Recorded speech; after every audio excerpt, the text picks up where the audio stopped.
tahun bulan berapa? Setelah tahun itu, Pak Agung. Tunggu. Jadi ada beda paham di sini. Makanya kan aku sering bilang bahwa ketuhanan dalam Kristen itu bukan Bibelnya yang sebenarnya yang salah.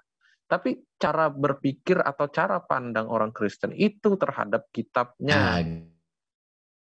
Contoh ini, contoh tentang tadi kelahiran Yesus. Saya malah agak bertanya-tanya nih, kalau dari sisi orang Kristen dikatakan tidak bulat hati gitu ya, untuk mempercayai kisah kelahiran Yesus yang sudah ditulis di Alkitab. Ini saya mah jadi tanda tanya ini antara sebetulnya Kristen tidak mana dengan yang maksudnya juga bukan begitu. Ini ada yang keliru ini gitu loh. Keliru bukan tidak mempercayai. Beda itu. Maksudnya keliru, gini gitu. Pak Agung, maksudnya gini. Umumnya orang Kristen itu meyakini Yesus itu lahir di bulan Desember tanggal 25 gitu kan. Terus yang tidak meyakini itu siapa? Ada yang tidak meyakini. Iya, tekankan dulu, tidak bilang orang Kristen itu tidak meyakini Bible. Saya nggak pernah bilang begitu. Nggak pernah bilang begitu. Enggak, bukan seperti itu Pak Agung. Tapi ternyata di bulan Januari atau di bulan April ada boleh. Makanya aku sering bilang ke Pak Agung itu enggak satu tubuh Pak. Misalnya ortodok lah. Ortodok kapan tuh? Kalau nggak salah bukan 25 Desember kan? Bukan deh itu. Beda itu Om. Bukan. Ada lagi tuh gitu. Tapi oke lah itu soal pemahaman mereka gitu. Oke lah itu ya. Tangannya saja sebetulnya kedatangan Yesus itu intinya di situ sih tentang bisa. Ada yang bulan matahari, ada apa dan sebagainya itu kan sih. Tapi kalau kedatangan sendiri kan kalau kedatangan Yesus sendiri kan itu juga beda-beda. Misalnya kayak tadi nih yang kayak siapa sih? Kayak Fransiskus itu. Dia kan memahami kedatangan Yesus itu sebagai Allah. Pak, betul nggak? Ini sebagai Allah. Kalau ini sebagai teologi harus menjelaskan ini tentang kenapa sih? Serius ini bener. Ini kayak yang aku tampilin tadi yang kemudian disebut sama Gary itu pemahaman Kristen Sabelian walaupun itu Protestan kataku, bukan Sabelian kataku. Yang bidah gitu kan sih. Pak Agung, terjadi freak di antara Kristen itu sendiri dalam memahami Bible terhadap Yesus. Kedatangan Yesus itu seperti apa? Apa namanya? Dirinya itu siapa? Nah, itu yang aku bilang Pak Agung. Bukan tentang agama Kristennya itu kenapa? Berarti kalau seperti itu ini menyangkut pribadi, lepas pribadi berarti kan. Jadi Kristen pola pikir orang-orang Kristen itu terhadap kitabnya. Gitu juga Pak Agung. Pola pikir kami terhadap kitab kami. Itu maksud Bang Arman. Ya harusnya begitu. Sebetulnya orang Islam itu mengajak orang Kristen, ayolah kembali ke Bibelmu gitu. Nggak pernah bilang Bibelmu salah, nggak pernah ngomong begitu. Nah kalau kami yang melakukan mengimani, ya sudah merasakan bahwa kami melakukan Bibel kami. Nah itulah terjadi dialog makanya Om. Bukan menyalahkan Bibelnya. Coba kalau orang Islam menyalahkan Bibelnya, kan nggak jadi dialog. Kristen yang A bilang kelahiran Yesus tanggal 25 Desember. B bilang kelahiran Yesus tanggal Januari misalnya. Menurut saya sih itu memang pribadi lepas pribadi saja, tapi tentang kelahiran Yesus itu betul-betul ada. Nah itu aja. Benar ada. Yesus lahir, jangan ngomong sama orang Islam Om. Benar. Iya udah benar kan? Benar. Alkitab benar itu menceritakan tentang kelahiran Yesus, udah benar kan? Ya kalau Yesus itu manusia real, tokoh real, ya real. Kecuali sama orang Yahudi, ada orang Yahudi. Kalau orang Islam mah nggak bisa Om. Pasti, nah itu ada gitu. Kitab kami Pasti itu menceritakan kelahiran itu juga. Gimana sih Om? Iya. Nah, masa ya harus bilang itu fiksi? tapi gini loh, kelahiran, kemudian ada peristiwa penyalipan, kematian, kebangkitan, itu Alkitab ya, Alkitab yang bilang. Iya. Nah, tapi oleh Al-Quran ya, oleh Al-Quran kitabnya ini, kitabnya kan tidak ada kan cerita bahwa Yesus itu disalib, kemudian mati, bangkit, naik ke surga kan nggak ada. Ini kan kan kitabnya memang beda. Kitabnya beda. Kalau kitab kami mengatakan bahwa Yesus itu ya lahir, ya mengalami penderitaan, kemudian mati, bangkit, naik surga. Nah, itu kami mengimani itu.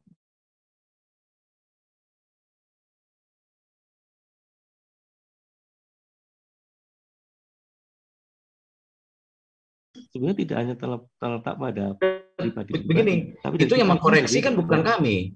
Yang mengkritik kan bukan kami. Bukan kami kan, Om. Kami tidak mengkritik Bible. Iya. Itu Quran yang mengkritik Bible. Contohnya gini loh. Nah, itu Om. Contohnya misalnya kami bilang nih, oh kalau kami orang Kristen mengatakan Yesus Tuhan, kan begitu. Tapi teman-teman Muslim, oh enggak. Kalau pemahaman oleh teman-teman Muslim berdasarkan enggak tahu dasarnya apakah dari kitab suci kami, oh enggak, bukan Tuhan itu. Bahkan teman-teman di grup WA, masa manusia disembah, manusia dituhankan. Nah ini dasarnya kan kita Alkitab nih. Nah kalau kawan-kawan Muslim yang mengatakan, masa manusia disembah, masa manusia dituhankan, itu yang saya sering bertanya-tanya sendiri, landasannya apa ya? Kawan-kawan kok bisa mengkritisi, oh orang Kristen nggak benar itu sembahannya. Nah gitu. Ini loh Mas, yang sering kami kalau tidak legowo gitu, di dalam dialog bisa berhenti. Betul. Nggak bisa generik. Generik itu artinya apa? Generik itu artinya, misalnya begini lah ya, misalnya Yesus lahir dari perawan, maka dia Tuhan. Yesus bisa menghidupkan orang mati, maka dia Tuhan. Yesus bisa terangkat. Nah, itulah sudut pandangnya berbedanya di situ, Om. Apalagi menyinggung kepada tokoh yang juga menjadi tokoh sangat penting di dalam Islam, yaitu Isa Al-Masih, yang dalam pengertian Yesus Kristus. Nah, disitulah terjadi friksi, gitu loh. Ada friksi di situ memang. Kalau enggak juga nggak akan ada friksi. Praeksistensi kita Yesus, kemudian Yesus lahir, kemudian ya cerita Yesus lah, kisah Yesus lahir, kemudian pelayanan, mati di kayu salib, bangkit dan sebagainya. Di situ dari praeksistensi dalam kandungan Maria itu sudah terjadi perbedaan yang tajam pandangan Reva dengan keyakinan kami orang Kristen, gitu loh. Itu. Dan kami orang Kristen itu begini, tentang terjadinya manusia itu ada tiga yang membedakan. Kalau manusia pertama Adam, dari ciptaan Allah, ciptaan Tuhan itu debu tanah, ya kan? Debu tanah dibentuk sedemikian rupa, kemudian ditiupkan nafas kehidupan oleh Allah sendiri sehingga manusia menjadi makhluk hidup. Itu tentang Adam. Tidak terjadi karena hubungan suami istri, karena ciptaan pertama kan Adam. Tapi keturunan Adam, kayak kita inilah, manusia keturunan Adam, itu terjadi bukan karena dari debu kemudian ditiupkan, bertemunya sperma laki-laki dan sel telur perempuan. Kedua. Yang ketiga, Yesus itu tidak terjadi seperti yang Adam dan manusia seperti kita. Nah ini yang tadi oleh Reva, kenapa Yesus kok tidak seperti manusia biasa? Ya Reva memang itu siapa Pak Agung? Reva ini Rifa. Bu Rifa. Oh, Bu Rifa, Uni Rifa. Oh, Rifa. Jagonya debat itu. Ya.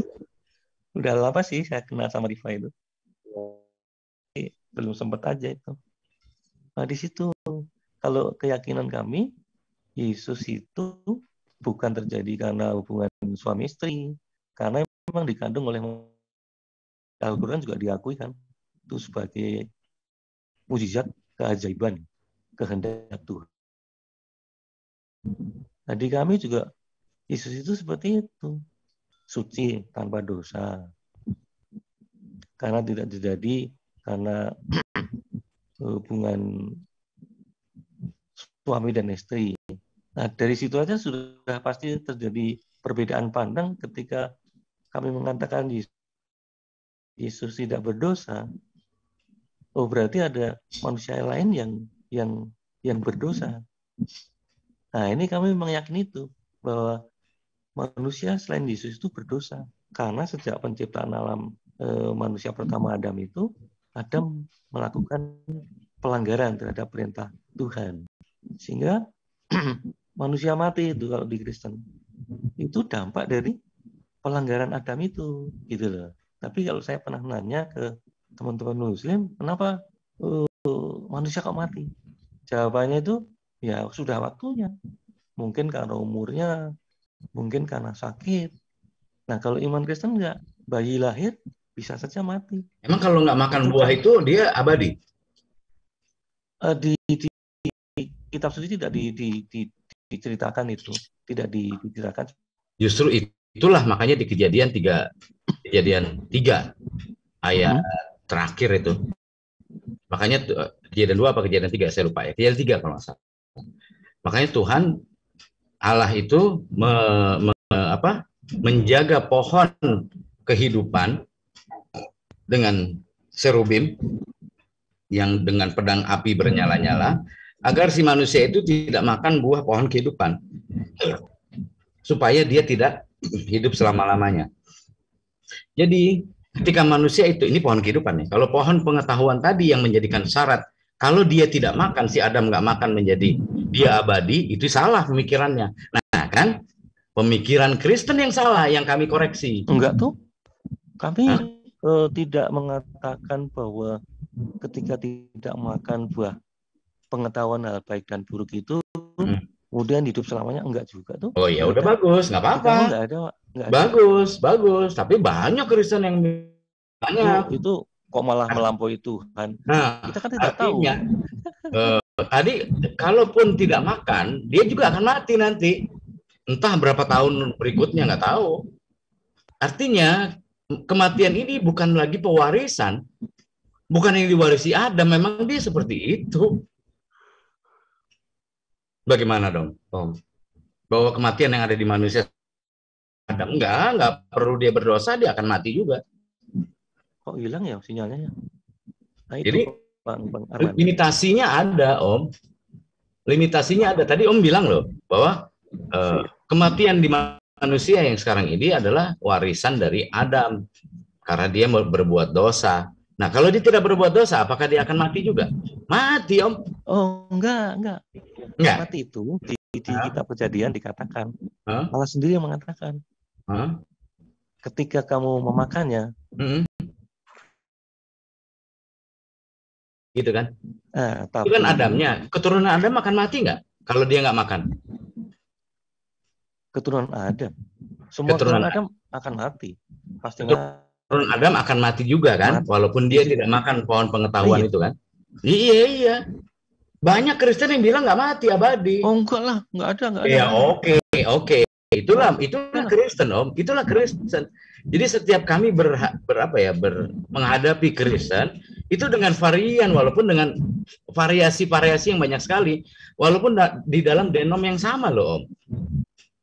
Karena ini pengetahuan, interpretasinya lepas sekali, bebas sekali. Jadi Om Agung nggak bisa bilang bahwa yang Om Agung ini memahami, itulah pemahaman Karena kami banyak menghadapi yang seperti itu.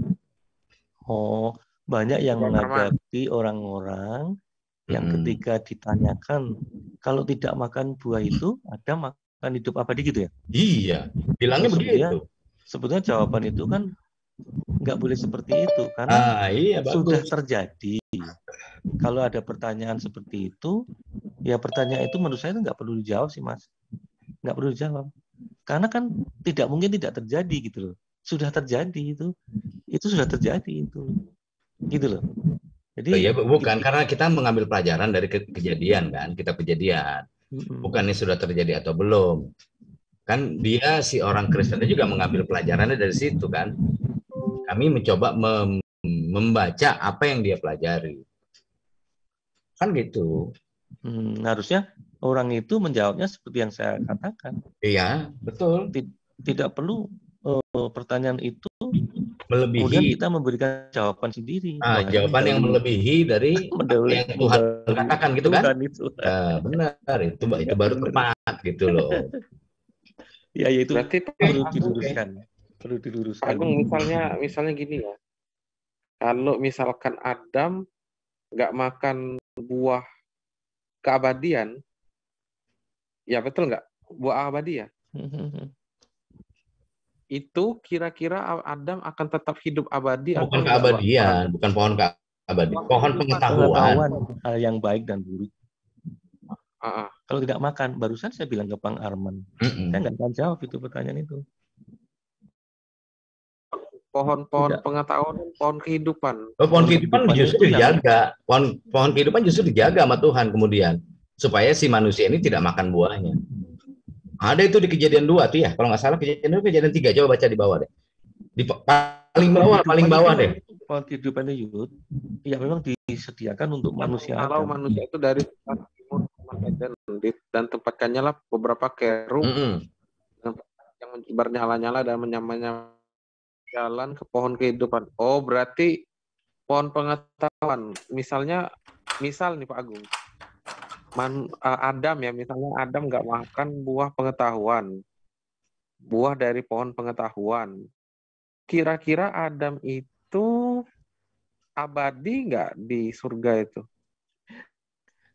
Tadi saya udah bilang ke Bang Arman. Saya udah bilang ke udah jawab. Tidak memiliki kapasitas untuk menjawab pertanyaan yang sudah terjadi, kejadiannya seperti itu. Karena itu kan antara Allah sendiri dengan Adam ya. Jadi aku nggak berani mendahului. Bisa itu. Setiap orang nggak akan bisa menjawab itu. Jawabannya jawaban tanpa sadar dia kok malah jadi kayak pembuat skenario kehidupan. Bang Arman. Ya, tapi sering denger itu Pak Agung, Pak Agung seperti kata Bang Arman tadi. Gara-gara itu tuh Adam itu nggak abadi di Taman Eden sama istrinya. Nah, itu betul, banyak kan? Itu Mama Gong, banyak yang ngomong gitu. Bukan satu orang doang itu. Tapi kalau yang saya pahami ya Adam memang mengalami kematian itu karena itu memang sudah Allah sendiri yang berfirman kan. Ketika kamu makan pohon itu bahkan hanya menyentuh saja kamu akan mati. Nah, ya oke lah. Itu akan jadi debat Om, nggak perlu lah.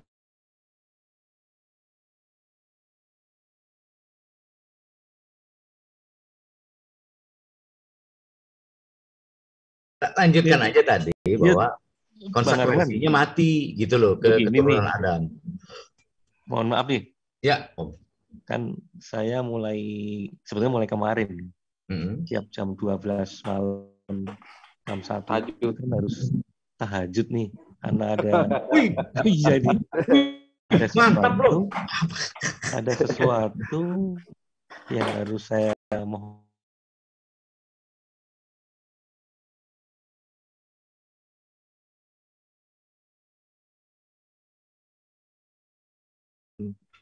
balik lagi. Iya. Saya mohon pamit dan mohon maaf kalau mungkin dalam percakapan kita ini ada yang tidak berkenan karena saya tidak dalam arti atau bermaksud mengkritisi. Iya. Oh, enggak. Enggak, kalau Om Agung enggak, saya pikir enggak begitu gitu loh. Saya pikir ya masih oke lah, cuman ada warnanya, ada mirip-mirip sih walaupun Om. Tapi enggak lah, saya bisa pahami itu Om. Bertanya lagi. Kapan kesini lagi Pak Agung? Iya, Om Agung. Tadi saya pengen ngobrol sama Abang Rasta itu. Iya, tadi pengen ya bincang-bincang lah. Saya juga mohon maaf Om ya kalau ada kata-kata yang kurang tepat gitu loh. Enggak, ini kalau menurut saya nih Zoom ini edukasi sebetulnya. Dialognya enak sebetulnya. Insya Allah. Terima kasih. Terima kasih. Pak Agung. Ya. Sebenarnya bukan pembicaraan Pak Agung yang kurang berkenan, tapi ada rekan-rekan yang belum pingin ada tanya jawab gitu kan. Dia mau tahajud katanya tuh, Dika. Oh iya. Tahajud dia katanya. Ada aja. Biasanya tengah malam. Siap Om. Salam sama tante Om. Oke, saya pamit. Nanti dimarahin sama tante lagi kayak dulu.